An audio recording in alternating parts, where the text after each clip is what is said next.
Sebagai rakyat, kita harus was-was nih, karena para dokter yang bergabung dalam Ikatan Dokter Indonesia mengancam mogok kerja. Tahu nggak kenapa? Karena mereka menganggap aspirasi mereka tidak ditampung dalam RUU Kesehatan. Mereka ngancem mogok kalau pemerintah dan DPR masih melakukan pembahasan tentang RUU Kesehatan. Selain ini, ada juga sejumlah organisasi profesi kesehatan yang mengancam mogok kerja.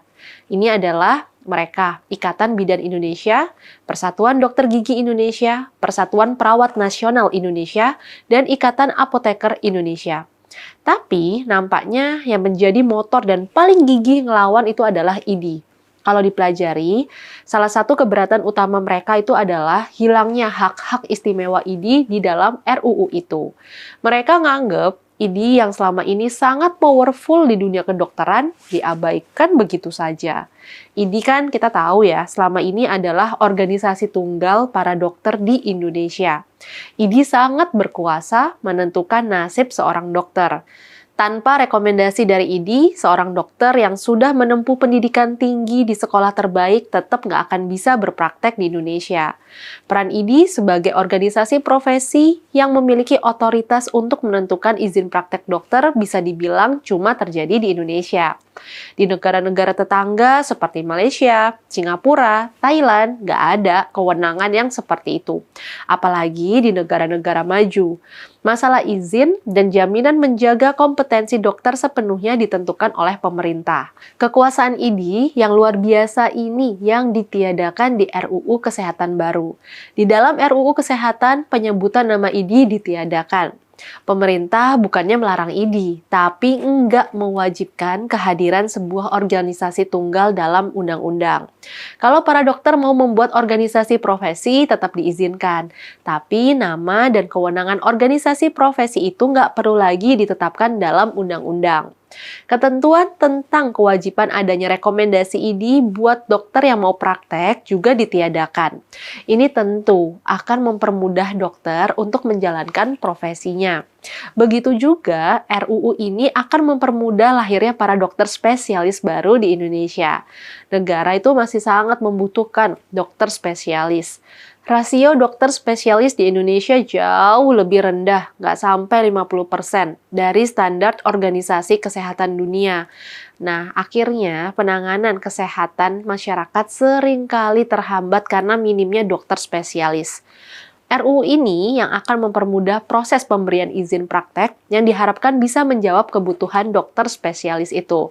Tapi berbagai kemudahan inilah yang justru membuat marah para petinggi ID. Mereka nggak terima kalau kekuasaan mereka selama ini untuk menentukan nasib dokter akan dilucuti dalam RUU. Mereka berdalih kalau izin praktek dokter bisa diberikan begitu mudah, kualitas dokter menjadi tidak terjamin dan tidak bisa diawasi. Karena itulah mereka menyerukan para anggota ID untuk sama-sama memboikot RUU dengan cara mogok. Kalau pemogokan ini sampai terjadi, kita bisa bayangin dong betapa merananya rakyat Indonesia. Mereka yang punya uang mungkin akan dengan mudah berobat ke luar negeri. Tapi gimana dengan nasib sebagian besar rakyat Indonesia? Bayangin kalau masyarakat nggak bisa dilayani waktu sakit parah. Bisa-bisa korban berjatuhan. Bisa-bisa ada korban yang sampai tewas nanti gara-gara tidak ada diselamatkan oleh dokter dan perawat yang sedang mogok kerja. Kalau ini sampai terjadi, siapa yang harus bertanggung jawab? Para dokter sebenarnya sudah mengucapkan sumpah jabatan. Para dokter antara lain bersumpah akan membaktikan hidup guna kepentingan peri kemanusiaan. Mereka juga sudah bersumpah akan selalu mengutamakan kesehatan pasien. Kalau sekarang mereka menolak menangani pasien cuma gara-gara posisi ID dihapus dari RUU Kesehatan, apakah itu masih sejalan dengan sumpah jabatan mereka? RUU Kesehatan ini memang masih menjadi bola panas.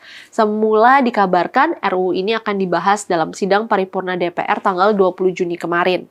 Sidang paripurna itu adalah tahap terakhir sebelum sebuah RUU disahkan. Tapi ternyata itu batal dilakukan. Ketua DPR Puan Maharani mengatakan rapat paripurna tentang RUU Kesehatan ditunda sampai waktu yang tepat. Puan juga mengatakan saat ini RUU Kesehatan telah disepakati DPR di tingkat 1, meskipun masih ada 2 fraksi yang menolak, yaitu PKS dan Demokrat. Puan tidak menyebut secara jelas kapan waktu yang dimaksud dengan waktu yang tepat. Yang jelas itu belum akan dilakukan hari ini. Ini menunjukkan proses pembicaraan di luar sidang belum tuntas. Bahkan mulai ada dugaan RUU ini belum akan disahkan di masa bakti DPR kali ini. Mungkin akan terus ditunda sampai DPR baru terbentuk tahun depan. Sangat mungkin juga penundaan ini terjadi karena adanya ancaman mogok dari ID dan kawan-kawan. ID dan kawan-kawan juga menuduh kalau pembuatan RUU ini tidak melibatkan publik. Kayaknya tuduhan ini mengada-ngada ya. RUU ini kan mulai dibahas DPR dan pemerintah pada Agustus 2022. Sejak Maret 2023, pemerintah dan DPR sudah mengundang berbagai stakeholders kok untuk memberikan masukan. Kemenkes mengatakan telah menyelenggarakan kegiatan partisipasi publik via Zoom dan luring lebih dari 115 kali, yang dihadiri oleh 72.000 peserta. Ini bukan hanya dilakukan di Pulau Jawa, tapi juga di luar Jawa.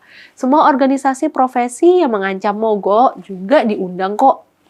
Jadi nggak benar ya kalau dikatakan penyusunan RUU ini tidak melibatkan publik.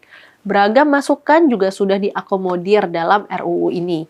Tapi tentu saja nggak semua masukan bisa diterima. Ada hal-hal krusial yang nggak bisa disetujui. Salah satunya adalah soal organisasi profesi. Pemerintah menganggap pasal organisasi profesi dan kewenangannya adalah salah satu bidang masalah yang menghambat peningkatan ketersediaan, kualitas, dan kapasitas tenaga kesehatan di Indonesia. Mudah-mudahan sikap ngotot para petinggi ID yang menolak RUU karena terganggunya kekuasaan mereka nggak sampai membahayakan masyarakat.